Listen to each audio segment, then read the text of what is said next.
So with that in mind then, where do you, I can imagine, especially being two minds and you have to come up with something you both agree on. So where do you start in terms of music? Do you have separate roles or do you have certain things you start with when you make we usually start out with a vocal, okay, and then we produce around that. We also do a lot of writing sessions these days in Los Angeles, and then we usually we'll play some chords and the singer will sing on it and write on it, and then like it's a big group process. We don't really do instrumentals. No. That never really happens. I don't know why, but yeah, I don't know. I think because we started getting into this from remixing, and it's just, yeah, we just love to work around the vocal, I guess. This might be a difficult question to answer, but what are you looking for in a vocal? We are always searching for like emotion, the right melodies in the vocal, but also the right lyrics. It's really nice if you can tell like a small story about something that connects with people. It has to like stand out in a certain way, you know. Like we listen to a lot of vocals, we send a lot of demos, and I think it's just right now it's a gut feeling. Like in the beginning we would also take on stuff that we were like, oh, maybe let's try. But right now, like we got a lot to do. So we'll just pick if this really works. Like if we feel this, then we try it. And sometimes it's in the most random shit. Like again with I Wonder, like that was such a weird ass demo we got. And it sounded like it was just Lisa singing it on the guitar and it wasn't in the shape. We got sent it through SoundCloud actually. Through SoundCloud, and like it had a totally weird shape, and like we emailed back and forth a little bit, and then it turned on into a great song, you know? You mentioned standing out, and one thing I find interesting, especially with EDM, since it's kind of booming for 5 to 10 years now, is it difficult to stand out, to find something that, especially when you're here in the studio, to find something that stands out from everything that's out there? Super difficult. And I think, I don't know, I've kind of stopped trying because I think like you get inspired by different sounds, and I don't know if other people can always tell, but I could definitely tell you what stuff inspired me for a certain sound. And like, you know, we were in the studio with the guys from Zonderling the other day, and then he's like, "Oh, I really love you guys' Secret Stash remix." And I'm like, "Yeah, that sound was totally inspired by your remixes." And I don't think he realized that. So the thing with that is, you know, like, it's not about trying to stand out. It's just get inspired by everything, and you'll add your own touch and own signature to it anyhow, you know. I don't know. I don't know what you think, but yeah. I think that's right.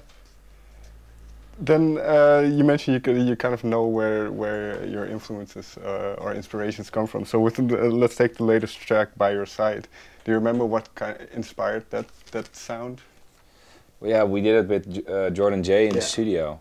So he was here. We were playing some tracks to each other, but like it was all unfinished, and we really loved like the vocal type idea of By Your Side, and I think we worked back and forth here in the studio. It was funny because like with that track, like Jordan J has a really cool synthy sound, and we're more organic type of stuff, I think, for a lot of our house stuff, and we were kind of trying to get away a little bit from the piano drop. So he came in with all these dope ass synths that like we were like, yes, I fucking love this, let's go. And then funny enough, like I remember that we added the piano in the build up. Yeah. And that made it more like, okay, this sounds a bit more like the hymn, and he was like, oh, that's cool.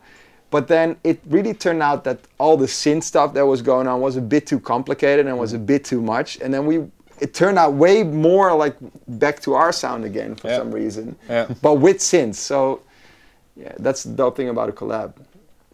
Yeah. With that in mind, how do these collabs come together? Are it just friends you see around at shows, or how do you plan those things?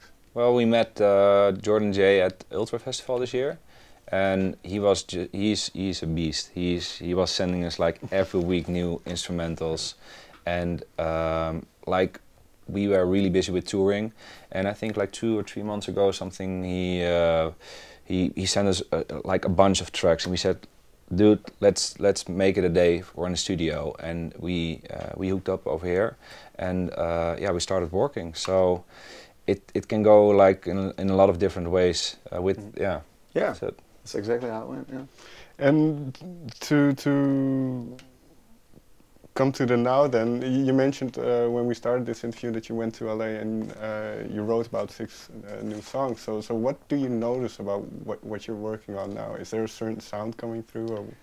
Okay, so right now we're really focusing a bit more on house music because we've done a lot of different stuff the last year, and like that was really great, and I really love it. And we'll still put out some different types of songs, but we just felt like it's time to get some good bangers again that work well in our sets, that are like dope songs on top of great beats.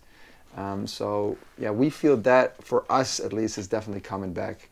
Like I think a lot of DJs in the last year or two have gone like that type of 100 BPM, Chainsmokers, future bass kind of sound. Again, I love the flexibility from stepping away from that 125 beat. Like it was time to do something else, but right now it feels super fresh to go back at it. So yeah. How much of that is with how much of that do you have the live shows in mind and the live sets? Is that part of it? Since we've been touring more, it's more part of it, because we just feel like it's great to be able to make songs that also really work very well on the dance floor. So yeah, since we've been touring more, I think it's definitely more important. It's important, yeah. So when can people expect that? I mean, this track has only been released just now, but when can people expect something new? Yeah, we try like every 6 till 8 weeks releasing a new song. Okay. We're almost there. It's almost done. Yeah. Okay. Working on it right now. Yeah. What is the last thing that needs to get done then? Is it still? Because let me ask it differently, because I can imagine, especially being producers, how difficult is it to know when you're done to go? Okay, now we shouldn't touch it anymore. You're never done. You're done when people say like it's time to like hand it in. Like it's never done, and there's always something that's not completely right, but thank God for the deadline, because otherwise stuff would never come off of our PC. Right now we're getting the vocal right. Like we just recut it in LA last week, got a new singer on it, and just like fine-tuning the last things. Yeah.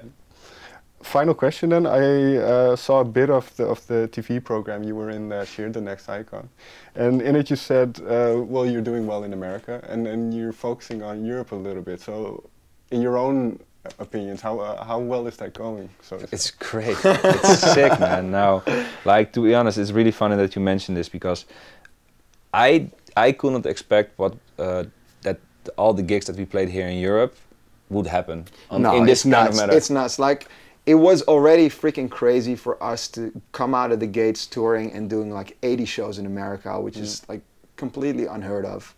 And then, you know, we came with this new booker came to the table, and they were like, well, we got to do more Europe as well. And like right now, every weekend we're gone, you know, like we just played Tomorrowland. This weekend we're going to Siget, playing Ushuaia, like we're everywhere. Mysteryland in Holland. Like, and a week after we play Ushuaia, on Saturday we play Poland, and then the day after we play main stage on Mysteryland. So it's crazy, man. It's a dream, it's crazy, man. yeah. Crazy. Well, that's one last thing then, because I saw a real old clip where I think you were asked about a bucket list or something, and you mentioned those things, Tomorrowland, or we would like to play in Tomorrowland, and now completing those things, well, what is next? Does kind of the bar that you set for yourself, does that just move up every time? Yes, like instant. Yeah. Okay. Like higher and higher and higher and But higher. I gotta say, like, Tomorrowland was a really special set this year. Like, we had so much fun. Like, we were nervous as hell for that show.